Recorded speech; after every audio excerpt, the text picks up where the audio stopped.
This is the 10 by 20 Quictent heavy duty car canopy.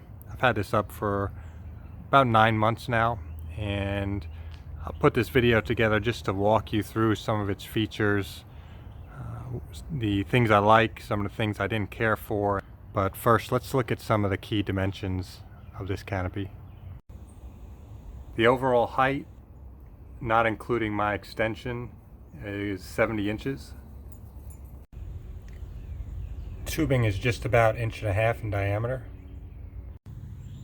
As I have it currently set up, the spread at the base is just about 10.5 feet.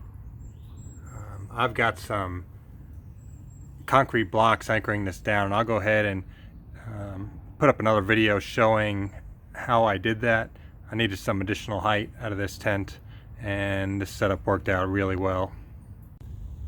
The length at the base is just over 19.5 feet.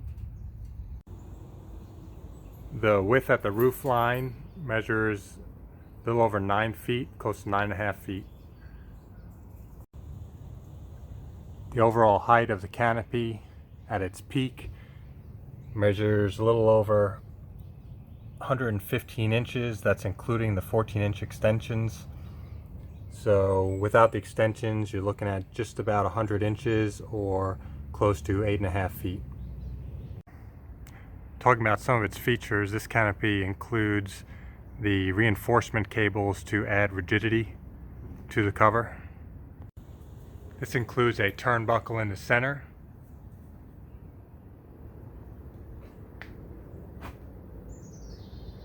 and a cable clamp. You can see here, these are obviously not stainless steel cables that are included. The cover is held in place with these elastic bungee cord straps at various points across the cover. The canopy comes with these 6-inch elastic straps. I elected to upgrade to an 8-inch. It's a heavier duty, a little bit thicker. The reason I did that is because once I had the white straps on, I felt like it was creating too much tension on the cover, on the actual grommets. That was tension that was not necessary. So by adding the 8-inch straps, to relieve some of that tension, and I think the cover is a little bit happier like that. I wanted to add something on these uprights that would help prevent door dings should one of the car doors open up and hit this pole. So what I did was I went to the local hardware store, and these are pipe insulators for going around copper pipe or what have you. So what I did was I used two 3/4 inch sized pipe foam insulation tubes, and each one forms a half, and then I secured that in place with these black cable ties. The foam insulators themselves have an adhesive on each half where the seam fits. So by piecing these together, I'm creating two C's, and where the C's meet, they're also held together by the adhesive that comes on the product.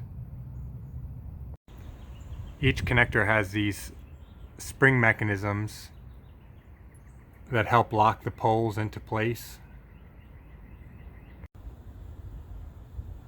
At some of the more crucial connections, I went ahead and added a self-tapping screw to help provide rigidity and prevent the poles from pulling apart. Another thing I did was I added some cloth at some of the high tension points, that's at the center and then also on each of the ends, and that was just to prevent some of the abrasion that might take place over time from the tarp moving across those points against that hardware. I did have some issues when I received it.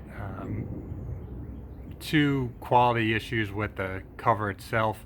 This first one is where they do this thermal sealing. You can see where they actually, what I think happened was they burnt through the cover. The second issue is one of the grommets was bent. This came from when they actually fold the cover prior to packaging. I brought both issues to the attention of the manufacturer. They ended up replacing the cover free of charge. So I have a replacement cover that I haven't gotten around to putting on yet. But to me, that's one of the values in purchasing this Car Canopy, is knowing that there's a company behind it who will back up any quality issues and address them quickly. This Car Canopy costs about $200 on Amazon. With the additions and modifications I have, I'm about $300 in. Would I say it's worth it? Absolutely. Good quality product, but ultimately it's that customer service that really sold me. Just knowing that if I were to have an issue in the future, they'll be responding in a way that's pleasing.